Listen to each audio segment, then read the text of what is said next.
my wife and I were walking around a shelter in Las Vegas, and we were just kind of looking. We were not thinking about getting a dog or anything like that, but we had done it several times where we just like went and like said hi to a lot of dogs. And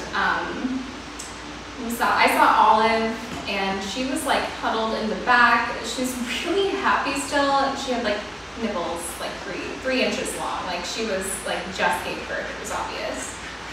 And she looked scared, but like happy to see us. And took her out, and the attendant said that she's been on trazodone because she's been so anxious. And yeah, so we knew that we had to take her. So we did a foster to adopt. She had just been spayed when we got her. And we did like a 2 weeks of fostering her, and then if we didn't bring her back in that 2 weeks, then she's ours. So we kept her, and she's nuts. Yeah, talk about some of the struggles. Yeah, so I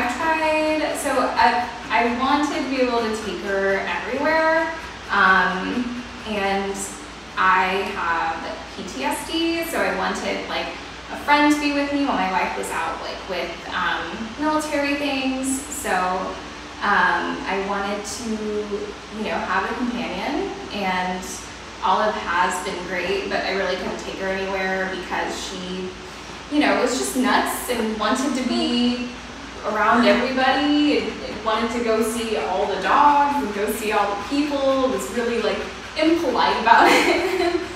I couldn't really walk her. I tried so many devices to walk this dog beforehand. So much so that like when I would come home with a new device, my wife would be like, "Is that the collar of the month?" I know,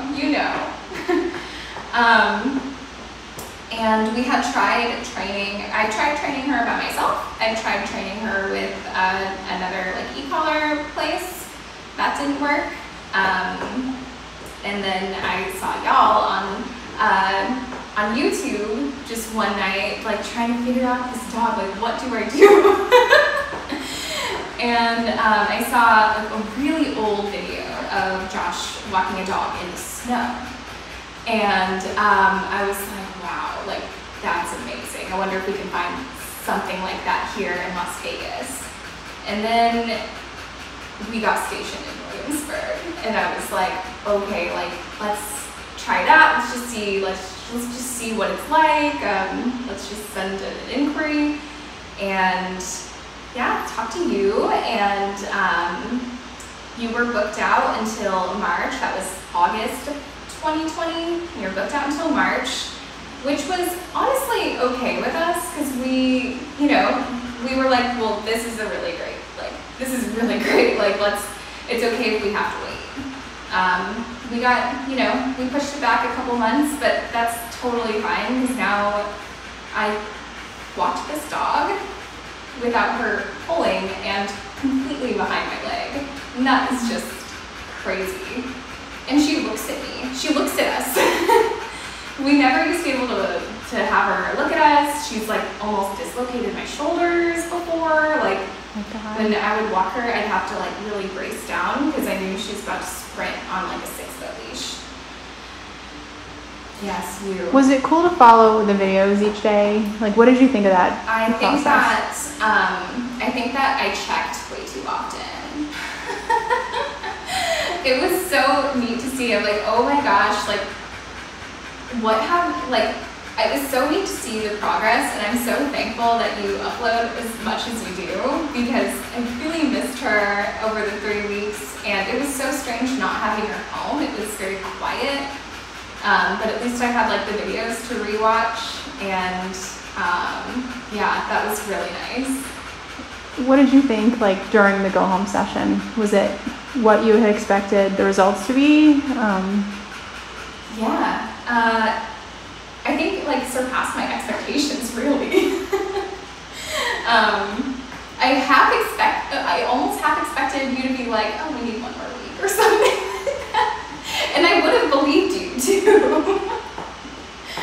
So that is, yeah, it's totally surpassed I dremeled her nails. Like that was, and she was okay with it, but like she let me, and that was something that never would have happened beforehand. Are you excited to take her home and get started? I'm a little nervous. You got this. You got this. I really want to do the training justice, and I want her to have a full and happy life. And like, her world was so small before because I couldn't do anything with her. She was nuts, and I really, really hope that we're able to open it up now.